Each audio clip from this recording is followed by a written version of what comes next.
What's up, Black Love fam and first time fam? Welcome to another edition of Man to Man, a part of the Black Love Podcast Network. I'm David Wazicki, General Manager of Black Love Inc., and today I am very fortunate to have the chance of someone who's been in the music industry for over 3 decades. He's a titan in the industry.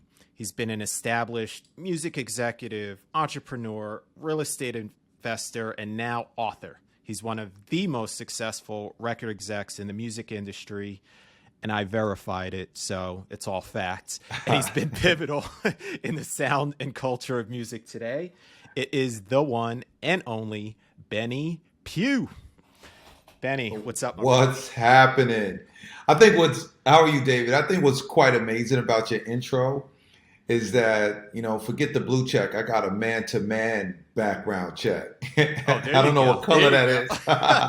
Yeah, verified by man-to-man. That's amazing. Thank you. Appreciate it. The interview's over, bro. Yeah, that's it. And At this point. You gave me a new idea. I'm going to have to get that man-to-man verified, maybe red check. Maybe we'll do a red check. So before we jump into all the things, because there's so much to unpack here, and I love your background, and I'm always intrigued by folks who don't follow this linear path, especially to the level of success you've seen. But because it is man-to-man, because we talk from a wellness perspective, which you're speaking to more and more these days, one word I always like to kick this conversation off with is understanding, what does the word masculinity mean to you? That's amazing. And there's no wrong answer. It might have answer. started. Oh, there can't be, right? It's my answer. It's your answer. Right. So masculinity growing up was definitely defined by presence, strength, hardness. Watching my fathers, my grandfathers, my uncles, these were men that never showed emotion, from losing kin to parents, siblings.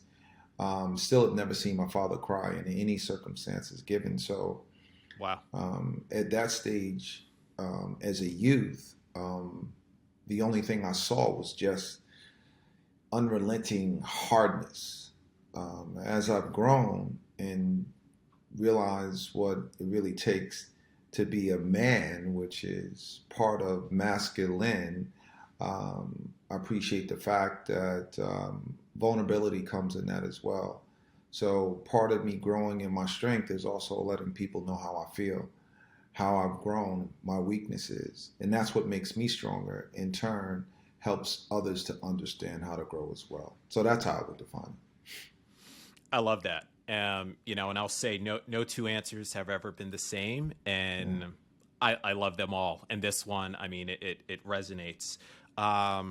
Especially, so I was born and raised in New York City. I know yourself, you went to St. John's. You currently live in the tri-state area in Jersey, if I'm not mistaken. Correct. And where did you grow up with seeing all of this different, or I'd say just older version of masculinity? So my life is, I'm born and raised in White Plains, New York. Actually, Valhalla, maybe it didn't come up in most people's background search, but now that I put it out there, right? Yeah. It's a small town outside of White Plains, 3 miles away. Which White Plains is the suburbs of Manhattan. Right. But right. what defined me and helped create my core was we spent every summer in Orangeburg, South Carolina. My parents would send us down, and it was really interesting that at the end of the school year, when school was over, whether school ended on a Monday, we left that Friday to go down south. If school ended on a Friday, we drove that night to go down south, because that gave my parents the opportunity to double up on work and, create extra income for themselves and give us, a diverse perspective of the world and life, other than just being in the city. So I'm not only just I look at myself as I'm a city southern kind of person. So I relate in both worlds. And Yeah, growing up yeah, in the South or spending as much time as I've in the South, there are things that are very similar and things that are very juxtaposed for African Americans and our exposure and how we process and adapt and move forward in this journey that we have. absolutely, absolutely. And thanks for sharing that. And I, you know, so from that, I do want to dig into how that transitioned essentially into the career that we know you as and know you for.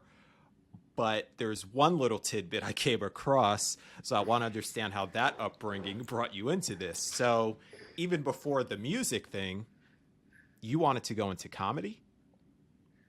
Absolutely, man. Huh. And it's Talk to me. yeah. So music was secondary. Hmm. Comedy was primary. Wow. And my toe in as an adult getting into the arts. When I was in Uh, school, probably like most kids, played instruments, sucked at that. I did tap. I'm one of the very few, people that I know of. I did tap in elementary, which was it was fun, but it was different, and that yeah. wasn't perceived as masculine, No, I right? don't think it would have been. At all. But it was very rewarding, and it was different and unique. So I was never afraid of pushing myself to things I enjoyed, regardless how people feel or their perception or view of what I'm doing. It's more important for me to feel accomplished in what I want to expose myself to in this life. But while I was at St. Beautiful. John's, it was one of multiple jobs that I had. I had 4 jobs during Wow. college, and one of them was doing stand up, where we made a whopping $25 after each performance. So, needless to say, when people decide to become an artist, it is something you have to commit to, because pursuing your dream, the dream has to be forward, because money, unless you are overnight sensation, one hit wonder, doesn't come that fast. So the passion and the Right. love has to be a part of the quest. But while Right. I was in St. John's, I toured the tri-state and doing shows, and that in essence prepared me and opened me for the door when asked to do a show with the Cellar on 96 in Amsterdam in New York by the regional I director know of it. promotion for Motown Records. That's when this Nice. whole thing started. Wow. So it Amazing. was random, but it was purpose. Yeah, I was going to say, I mean, sometimes there's, some people call it synchronicities, some people, Mm-hmm. call it divine timing. But Mm-hmm. yeah, I clearly starting comedy to be at the Comedy Cellar on Amsterdam in '96 got you into this direction here into music. Um, and then from there, I mean, you basically it's what it sounds like is you started from intern to exec, like that, that tried and true old tale of starting from the bottom, now we're here type thing. That's right. Absolutely. um and now I want to give some people, some background onto what you Mm-hmm. really touch, so they really understand the breadth of what you've done. So you Mm-hmm. start at Motown, you go to Arista, MCA, and by the way, I mean, if you don't know, if you don't like music, well, that's it. That's another conversation for another time. And I'm speaking to the audience here, but Right. Arista, MCA, Def Jam, Epic, Rock Nation. From all of that, you can only imagine the type of artists you've touched. And again, for me, man to man verifying you, especially Rihanna, Jay-Z, Kanye West, etc. And your last stint in working for other labels was at Rock Nation, where I think is this number right? You helped release 18 albums in 1 year. Mm-hmm. Yes, sir. Wow. 18 independent and major releases for an independent label. We were super excited about that. And just to roll back a little bit, Sure, started my sure. career at Motown Records as you stated, as an intern, which I had no idea upon graduation, because from where we're from, the next step, no one really tells you about it. It's like, you go to high school to get a job or go to the service or, Yeah. go to Yeah. college. But ultimately, there's no blueprint post that, right? You're just Yeah. expected to achieve whatever's for you. Right. So when the Right. opportunity came at the end of the show, when I was being paid to be an intern, I had no idea what an internship was. So I did what most people probably would do, was say, "Yeah, yeah, I'll take Okay. it." Yeah. Yeah. Yeah. So I went down to Motown dressed in my three-piece suit and anti-shade case and wingtips, because prior, one of the other jobs that I always partaked in was, I was a salesman by nature, and also by craft and profession. So, I Sure. worked Sure. for Citibank. I sold cutlery door to door. I did all of the things to tighten and hone my skills as a Wow. salesperson, which made comedy, a second, instant for me to exactly jump into. But once I got to Motown, I realized when I showed up that people looked at me like I was the FBI, or some kind of like door to door salesman, no pun intended, right? Yeah. Yeah. Because Yeah. you have to think of what the music business is probably the modern day tech-esque attitude, right? It's Right. very creative, it's very Yeah. loose, Yeah. and here I come in, looking, I don't know, bananas. So Just very just anti-music just business. just radical debate, like the guy that's coming to shut the label Yeah. down, Yeah. right? Yeah. Literally and figuratively. But I learned in that time period, which was very valuable for me, the education, one, the experience of starting my career at, let's say, a 95% African American business, which Motown was. Hmm. And that gave me a different experience of working with my own in something that was very new. Doesn't mean that you can't have valuable experiences working with different genders, religions, or however. But for me, I'd never been in a soul business that was so predominantly African American. And it was a great experience because it was more than just a job, it was family. And, everyone was about, each one teach one, raise one up. And once I got the opportunity inside, the young lady who brought me in had me processing her travel and expenses. Had no idea what that was either. Sure. And what Sure. she had me do was correlate between the expenditures and, the receivables and all of that, and put it together and put this report, and then a check would come back. And after doing this for a couple of weeks, not knowing actually what T&E was, I said to her very sheepishly, "You know what? I don't feel comfortable looking at your paycheck Hmm. coming in weekly." And she said, "What are you talking about, baby?" I said, "The check that I'm with these expenses and things, I just don't feel comfortable knowing what you make." She said, "Oh, Yeah. you so cute." No, no. What this is, the company pays for my expenses. I was like, "What?" She's like, "Yeah, my flights, my hotel, my car note, my insurance, my gas.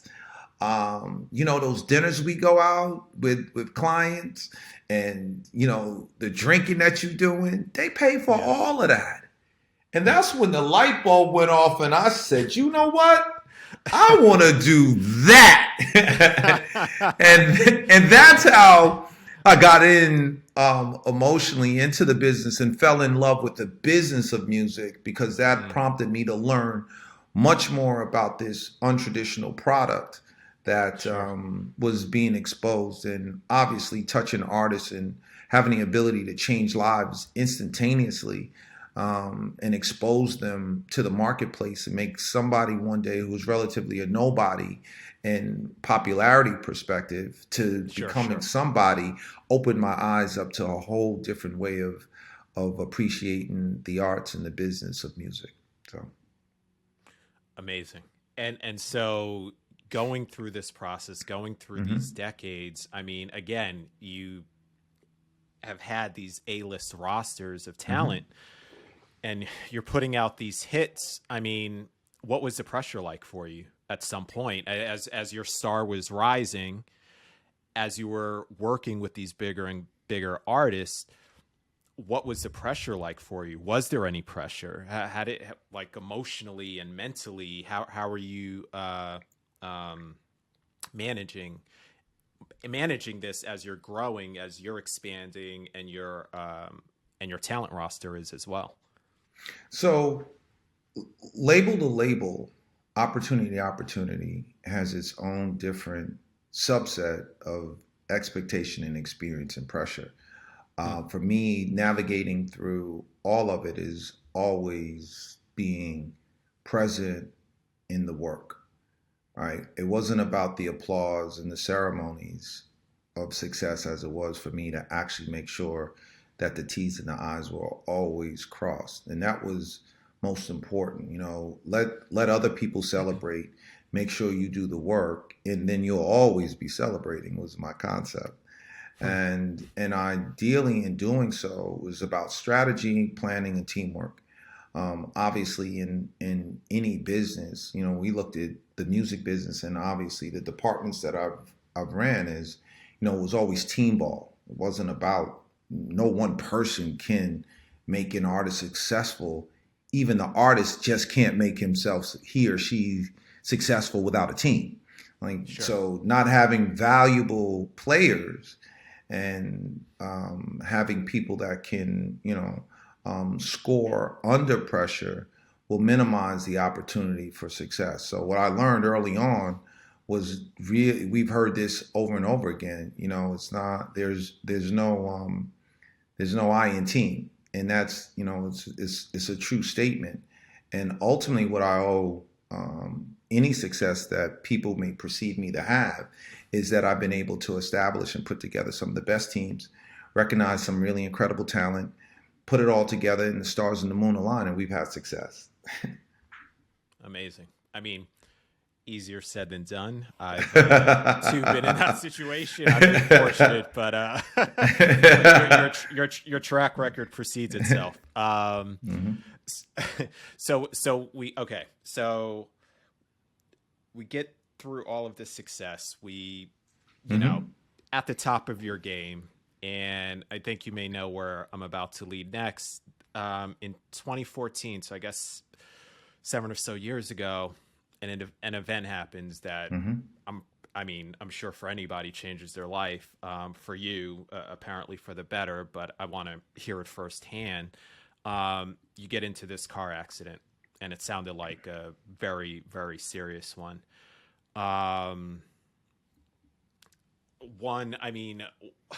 What happens when you experience something like that, where, again, back to mental health and just your mental state? How are you feeling, during this period of time? You get all these accolades, and for you, you've already said it's not about, I don't need the shiny trophies and awards and all of that. You know where the true success lies, which is a beautiful thing to, as a side note, which is a beautiful thing to experience and know early on in your life, whereas a lot of people realize that a lot later. But back to this scenario. So this tragedy strikes. How are you feeling? What's going through your head?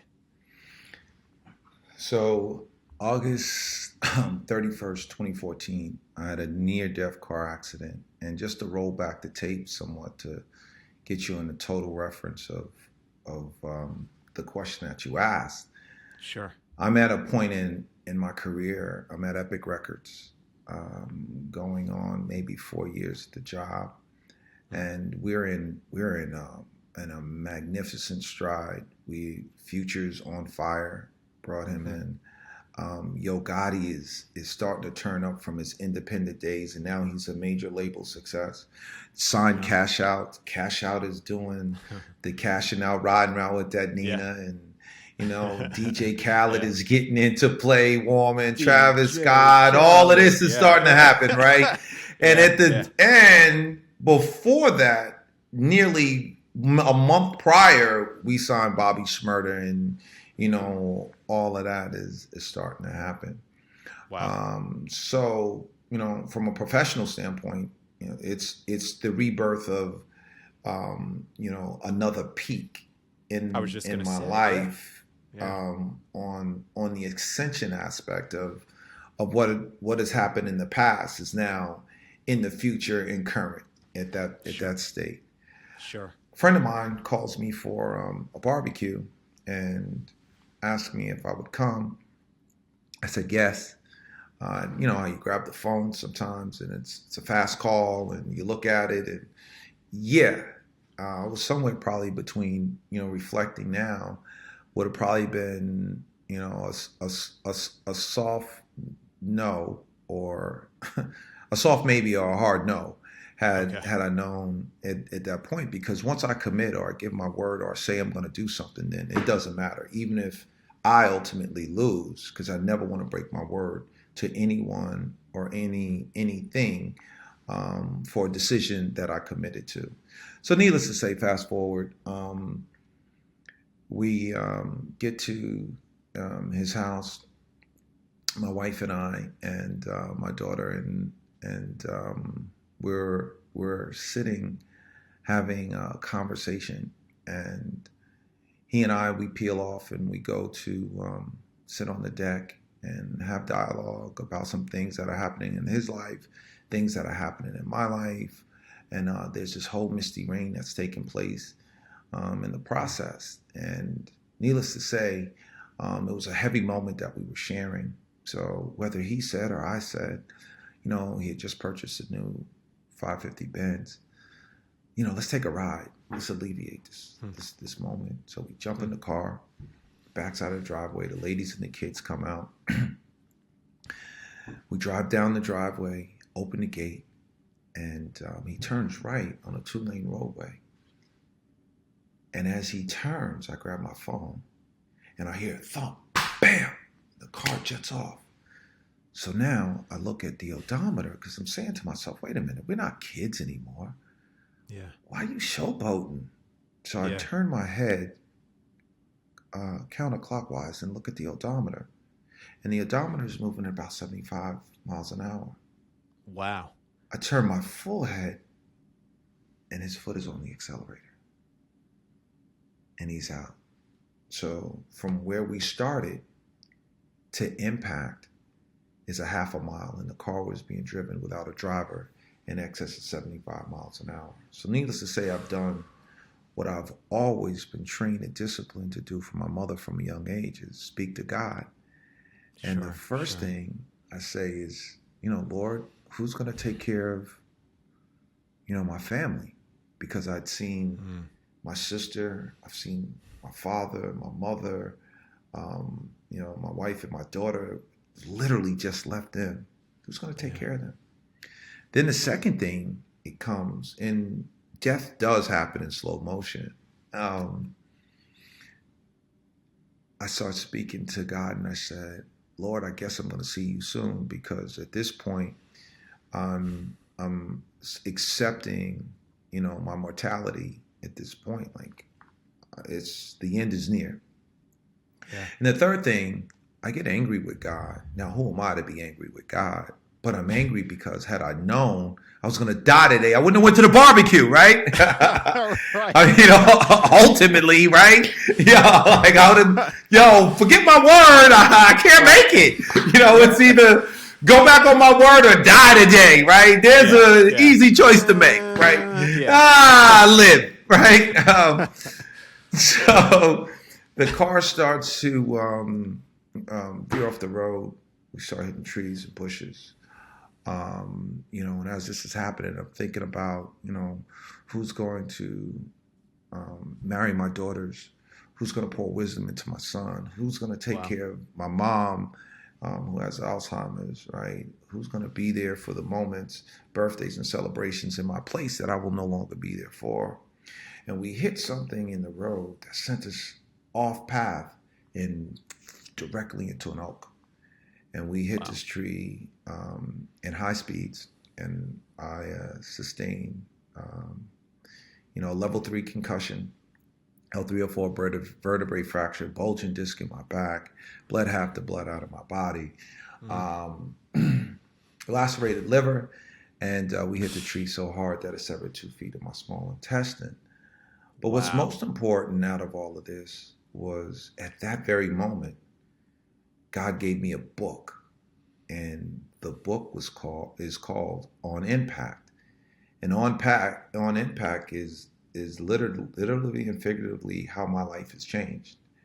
And it takes you, IMPACT is an acronym. It stands for intuition, mastery, pivot, authenticity, connections, and teamwork. And it takes the reader through my life at 11 years old to this point, right, being on Man to Man, and gives the reader an understanding of if Benny can do it, I can do it too. And at the end of each chapter is a hit list of things that you can apply to your life on a daily perspective that'll help you move forward through this journey of life. So first, I'm going to take a breather because one, I mean, I feel like I just view this. Thank you for sharing it. Right. Because it's sensitive in nature, I never like to pry into somebody's personal experiences. So one, I appreciate you being very vulnerable and sharing that story as vividly as you did, and that's why I felt like I've just been viewing this before my eyes, or my mind's eyes. Right. So obviously that was the impetus for the book, which you authored recently and coming soon. 2022. 2022. Okay. Well, I'm on. But you can pre-order it now on my website, bennypough.com. I was gonna say we'll make sure to have that in the show notes. I'll run it down one more time. But I mean, you experienced this. You experienced near death, and you go through all of the things you just mentioned. I mean, I'm sure your level of gratitude from that point on has been through the roof. Number one, it's changed my life. Yeah. It's changed my life from. So I look at my life as pre-accident and post. Pre-accident, Benny was busy, Benny was grinding, Benny was about, the celebration and, making sure people were happy and every other aspect. Post Benny is very specific on making sure that, my spirituality is being nurtured at all times, never harboring any ill will, to the best of my ability, and always making sure that I can give as much as I can. And what's been important for me in this process of my life is making sure that people get, an opportunity for whatever I've learned to pass that on. And maybe I wasn't as sharing as much in the past as I am now, but that is a commitment from me to all I come in contact with. Sure. I love that. And definitely appreciate it. Again, I think, it's unfortunate sometimes we experience these things for certain realizations, but I also, whether this tragic in nature or not, I think it also leads us to something bigger that goes beyond it, and that's on the other side of it. And to your point, you just mentioned you now see your life in two parts and in two phases, and I truly believe, now there's this greater calling, essentially, if you will, that you're being led to or called into, and it begins with this memoir that comes out next year. And I feel like it probably traverses into what you're doing at Diverse Media. Are you able to speak about Diverse Media a little bit? Absolutely.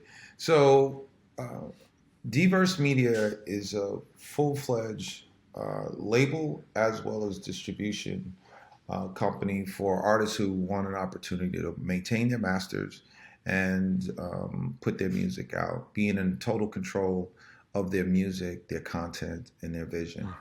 So what I've done is put together a vehicle for artists that I sign directly to me, which is the traditional model of record company, as well Right. as artists that who want to maintain all of their rights but need services. You know, it's difficult when you get in the music game and you have no idea or direction on how to. Some artists don't even know how to get into a studio.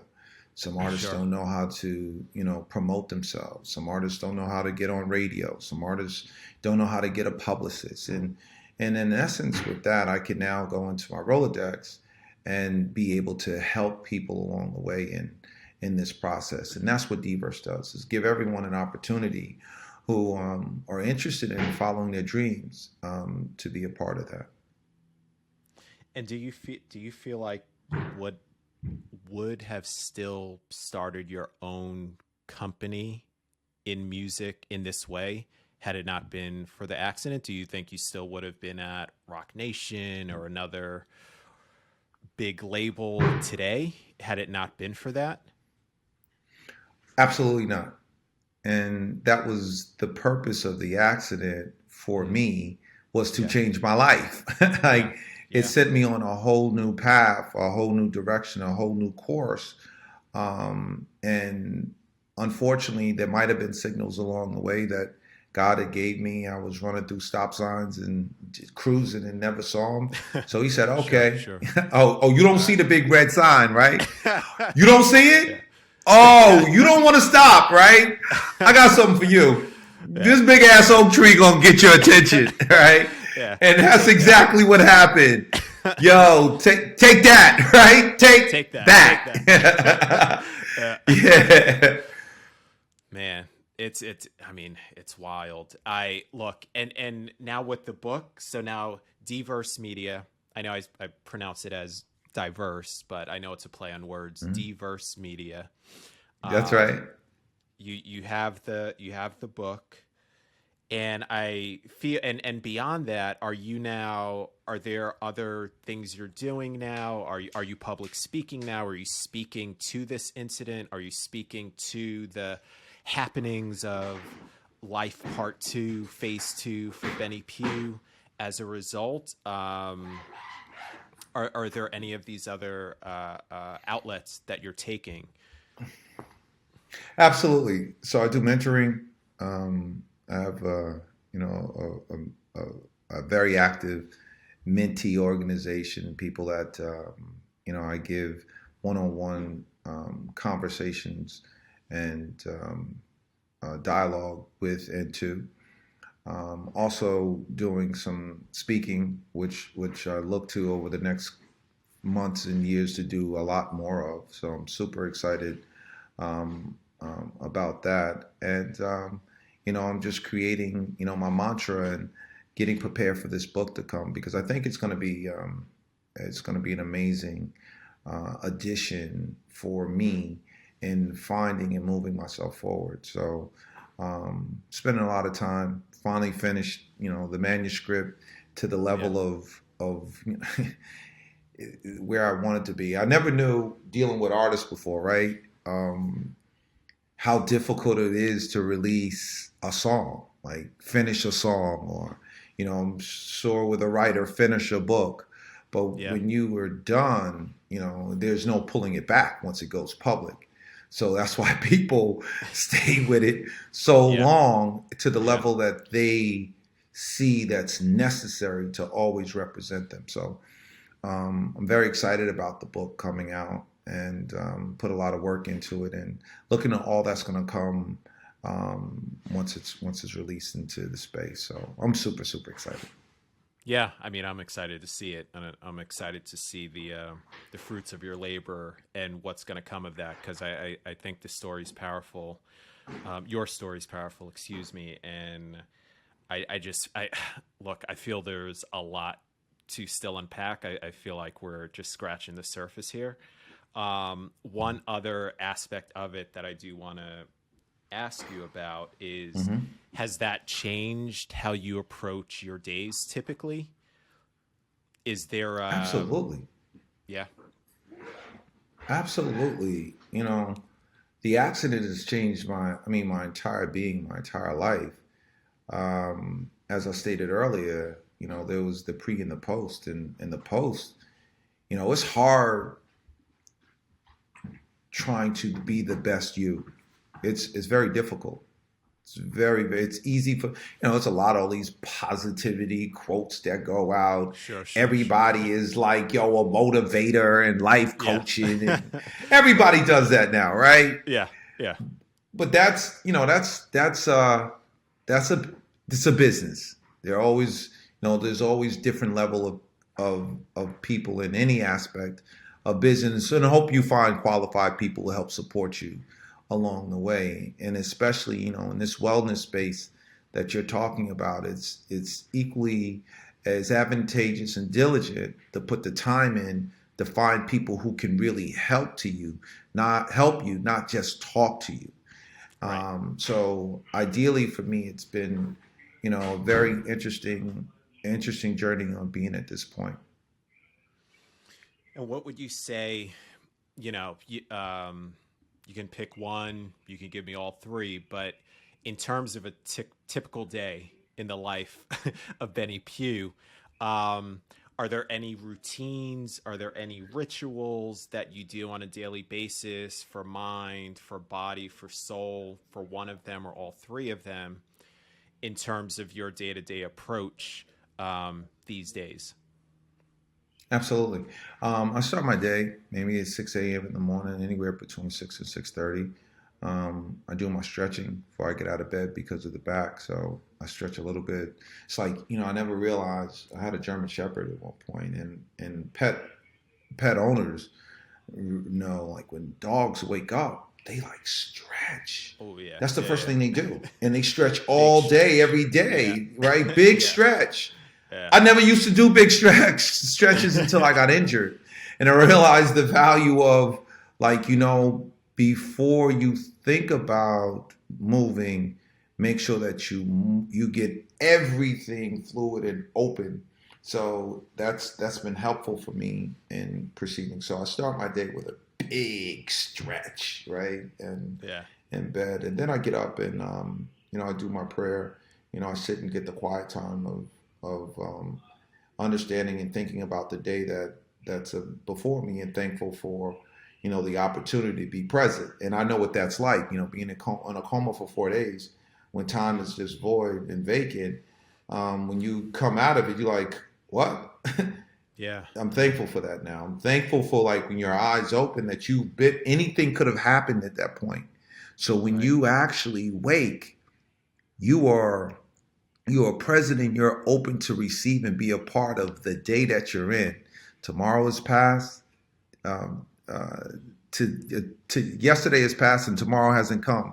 So you're very, very present in the moment, and realizing that this is a small piece for what's next for me, is value in how I open and perceive, with my day. And then after that, I go in, probably like most people. I get into all the blogs and things that I follow to get caught up on information.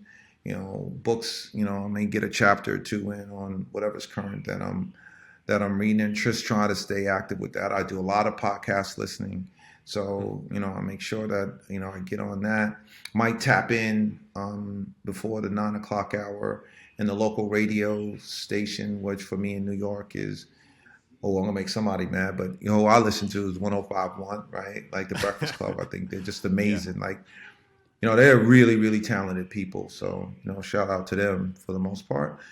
And then after that, I have the three different companies that I have. So I have my day broken out on being able to give time to each of the companies to keep moving them forward, between music, my real estate company, and my book.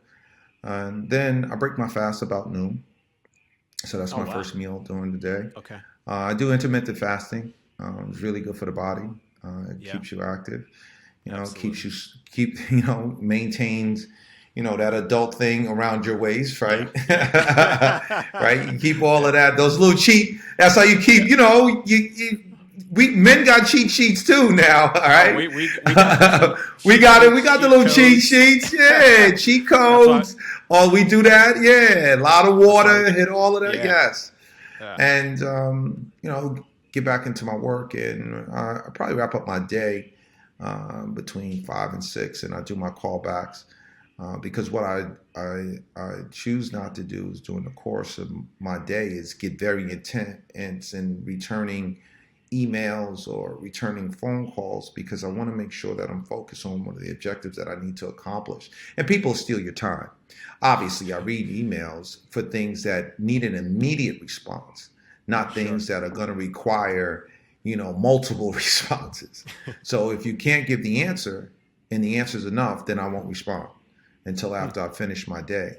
Or, obviously anybody on your phone whose name doesn't show up, you're not picking that up. So ideally, the people who are calling you, you have a sense, or there is a necessity, depending on who calls, during the time that I'm working, in order for me to pick up that call. If not, I do everything on doing my callback times and my return email times, and that's it. So you said, okay. So this is interesting to me because I haven't. I know everybody breaks up time a little bit differently, but I'm intrigued by. So it sounds like you have this callback period in your evenings where you handle, I guess, the bigger bulk or things that require Correct. multiple. Interesting. Yeah. And you find that, well, clearly it's been a success for you, but is this something you've been doing for a long time? Since for a very long time. Huh. It's altered from company to company, but the foundation of it has always been the same. Blocking time and staying regimented to Yeah. time, because ultimately Yeah. someone's urgency may not be mine. And I don't need to give you 15 minutes for something that's urgent to you, that's, Right. immaterial in the grand scheme of what needs to be accomplished. So I have to prioritize you, because if not, getting on the phone with you might take 15 minutes. That now I'm not spending 15 minutes on something that needs to be addressed Right. during the process. So, and that's how you are able to manage multiple plan A's, right? And manage through the process of life and making sure you're moving everything forward. So there has to be sacrifices. Yeah. Yeah. No, but I love that.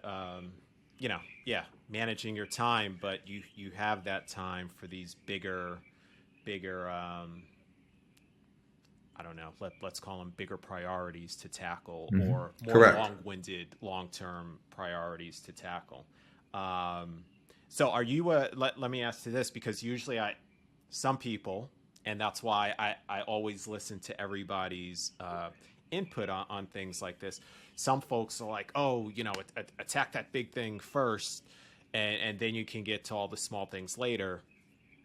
In your case, though, I mean, you're also dealing with multiple businesses that have multiple disciplines. So you're in the music industry, you're in the real estate industry, you're now in publishing and public speaking and mentoring and a number of other things that we probably haven't touched on yet.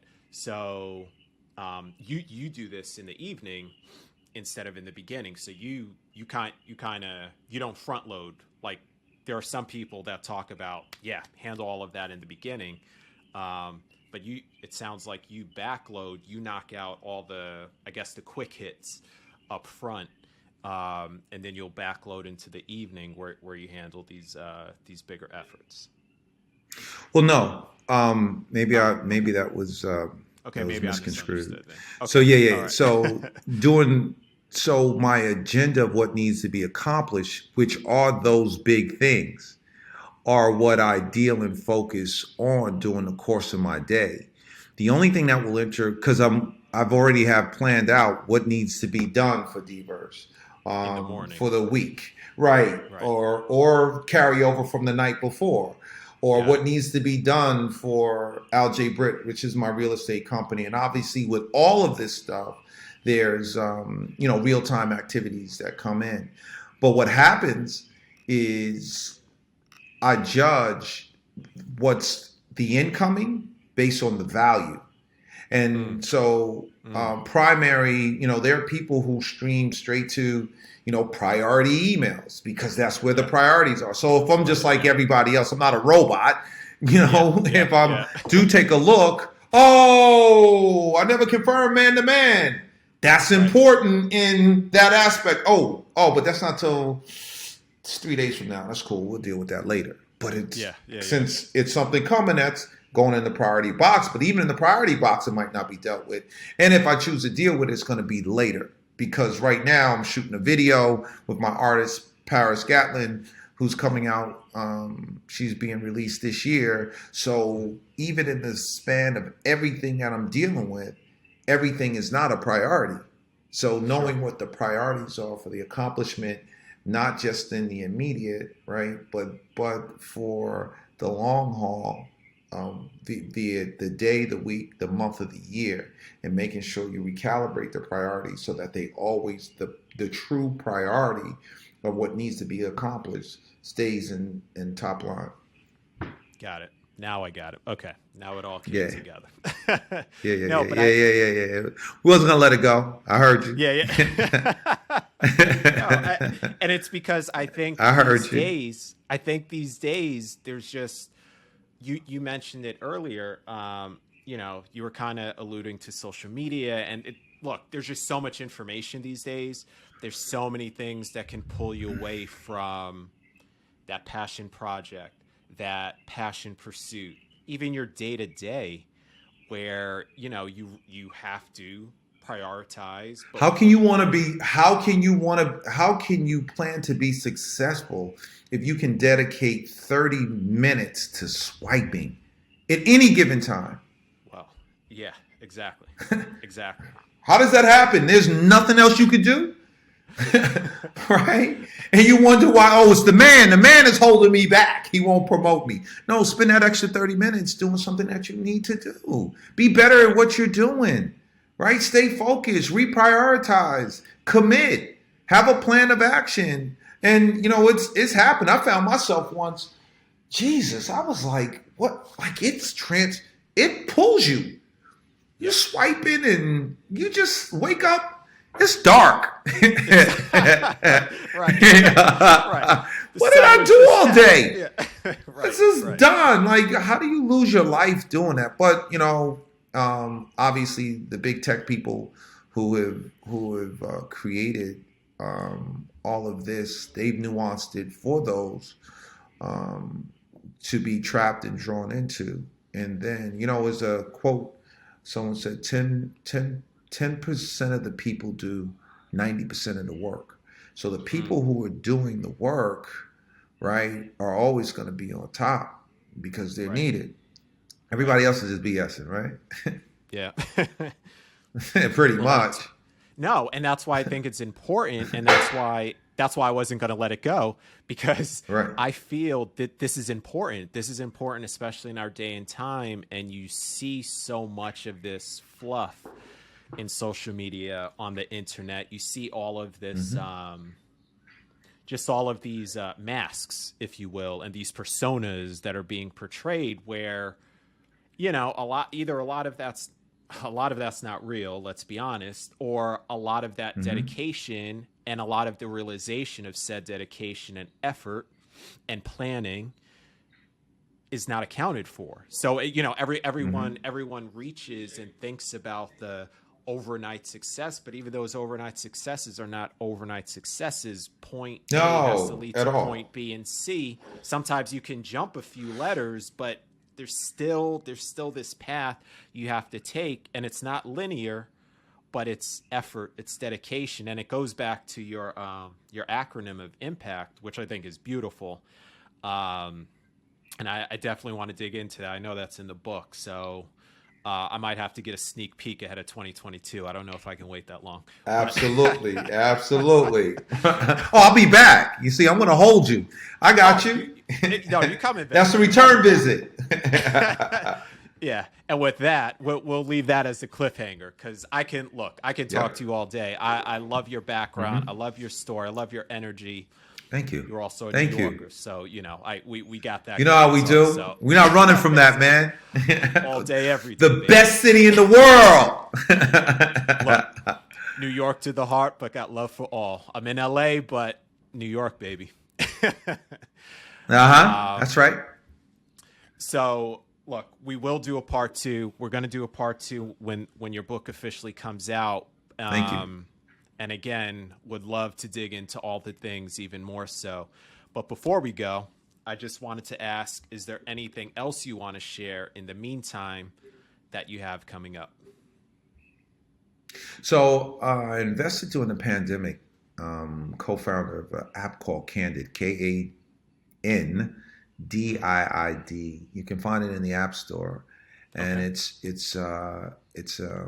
interesting app that allows people to do micropayments and monetize their content. So as opposed to, once again, being on social media, you have high quality content you just don't want to share, things that are important. You may want to charge. And what's the purpose on having a fan base if people can't have an opportunity to be thankful to you by contributing to you? And I think what we've done is an amazing job. A young Black entrepreneur who put this together, which is extremely exciting just to see, one of us really go through the pains and hardship of, this tech space. And I learned so much myself. Like, I was a novice in the aspects on design and, dev and all of these, things that you hear and talk about, to be in the grunt level of assembling and actually taking a product to market. As I said, we're in the App Store, and super excited about that, with a lot of great things that are coming with that, and the end of the year as well as rolling into 2020. And we're entering to that Black tech space, so I'm super excited about that. So that's probably the only thing that I haven't covered, and I'm super excited, man, that we made this work. Like, I'm thankful for you, for your platform and your voice, and that you're giving people like myself the opportunity to be heard, because everybody wants a big star. I mean, I'm not a big star. I'm just happy to be somebody who has a story that I feel that could impact others' lives, and be a part of what's left for me in the back nine of my life. What's really important is that you're never too old to dream, and you're definitely never too old to win. So, we all run different races, and at the end, your accomplishments is everything that you've done to get to the finish line. So I'm super excited, and I'm thankful and grateful. And I'm here, man. I love it. And with that, I am going to close. That was a beautiful ending, Benny. And we will pick this up with the part 2. Listen, thank you again for making time for this conversation and going man to man with me today. You are man to man verified. And yeah, Mama, I made it. You made it. That's the real trophy. That's right. Nah, but for real, from the bottom of my heart, thank you for being open, honest, transparent with us. More of these conversations are needed. So thank you again. I look forward to the part 2 with you. And for everybody listening, you guys can learn a little bit more about Benny if we haven't covered it here on his website, bennypough.com. It's BENNYPOUGH.com. It will also be in the show notes. And make sure to tell another brother, king or queen, about man to man, so we can keep these conversations going and keep building each other up. Benny, one last time, thank you, brother. Look forward to the conversation again. And all the Black Love fam listening, till next week, peace, love, and wellness.